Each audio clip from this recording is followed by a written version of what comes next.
مجھے بات یاد آ گئی، ہمارے علاقے کے ایک مولوی صاحب تھے، عبدالرؤف نام تھا، عبدالرؤف، رنگ کا کالا تھا، بلوچ لوگ تو ہمارے ہوتے بھی رنگ کے کالے، آپ نے دیکھا۔ مولانا عبدالرؤف رحمۃ اللہ علیہ رنگ کے کالے تھے۔ تو یہاں سندھی میں آپ نے دیکھا کہ بعض مدرسوں میں جیسے یہاں تو حاجی ندیم صاحب اور نعیم صاحب اللہ ان کو جزا خیر دے سارا سب کچھ یہ لوگ خود برداشت کر رہے، لیکن بعض مدرسوں میں جیسے وہ جھولی باندھ کر کے نا کہ طلبہ وہ سندھی میں جائیں گے جمع تھا پکر اور فکر، وہ فکر جو ہے نا جو وہ لیتے تھے، لیکن وہ روٹی کم پڑتی تھی طلبہ کے لیے، وہ فکر پورا نہیں ہوتا تھا۔ تو مولانا عبدالرؤف رحمۃ اللہ علیہ خود آٹا گوندھ کر کے پھر روٹی پکاتے تھے، 20 روٹیاں 30 روٹیاں جو طلبہ کے لیے کم پڑتی تھی، وہ روٹی مولانا عبدالرؤف خود۔ طالب علم چھوٹے بھی ہوتے، بڑے بھی ہوتے، شریف بھی ہوتے، شریر بھی ہوتے، طلبہ تو کس بھی قسم کے ہوتے ہیں، چھوٹے بھی ہوتے، بڑے بھی ہوتے، امیر بھی ہوتے، غریب بھی ہوتے، والدین والے بھی ہوتے، یتیم بھی ہوتے، بلوچ بھی ہوتے، پٹھان، بروئی، سندھی، ہر قسم کے لوگ ہوتے، طالب علم مست قسم کے طلبہ ہوتے، ان کو کیا کرو گے؟ تو استاد جی غریب جو ہے نا وہ آٹا گوندھ کر کے روٹی بھی پکائے اور ان کے لیے چھڑکاؤ لگائے، درخت کے نیچے چٹائی بچھائے، نماز بھی پڑھائے۔ اور کچھ طلبہ نے، بدماشوں نے، کچھ طالب علم ایسے تھے تو طلبہ نے، استاد جی ذرا قداور تھا اور رنگ کا کالا تھا، تو طلبہ نے اس کا نام رکھا تھا کالا گدھا۔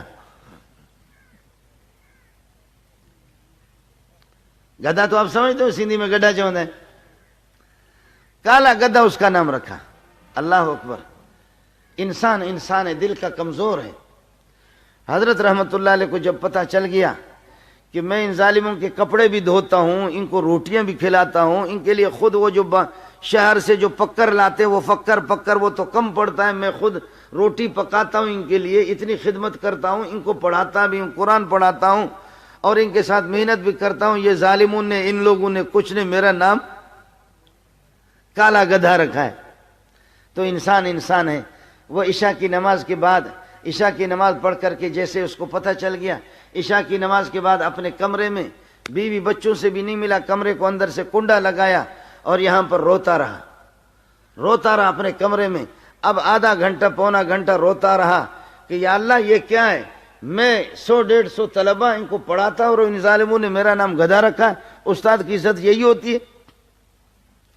یہاں پر روتے روتے سو گیا، خواب میں دیکھ رہا کہ ابو بکر آیا، ابو بکر و عمر ہے، اور حضرت ابو بکر اور عمر میرے طلبہ، میں ادھر بیٹھا ہوا ہوں، طلبہ میرے ادھر ہے، میرے سامنے ادھر طلبہ ہے۔ ابو بکر و عمر آگے طلبہ سے انہوں نے کہا چلاؤ ادھر چلو، ایک نورانی چہرہ بہت خوبصورت میں دیکھ رہا ہوں، اور بتایا مجھے جا رہا ہے، اور طلبہ کو کہہ رہے چلو طلبہ، طالب علموں چلو، محمد تمہیں بلا رہا ہے صلی اللہ علیہ وسلم، محمد رسول اللہ۔ طلبہ نے کہا کہ نہیں ہم نہیں آئیں گے۔ ابو بکر ان کو کہتا کہ چلو محمد تمہیں بلاتا ہے، طلبہ کہتے ہیں ہم نہیں آئیں گے جب تک ہمارا کالا گدھا نہیں آئے گا۔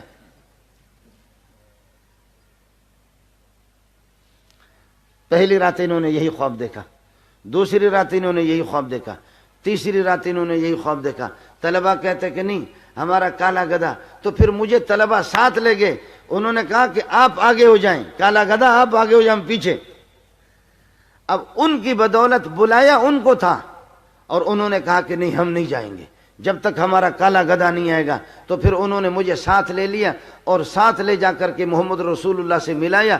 اس کے بعد پھر انہوں نے ملاقات کی، 2-3 رات یہ خواب دیکھا۔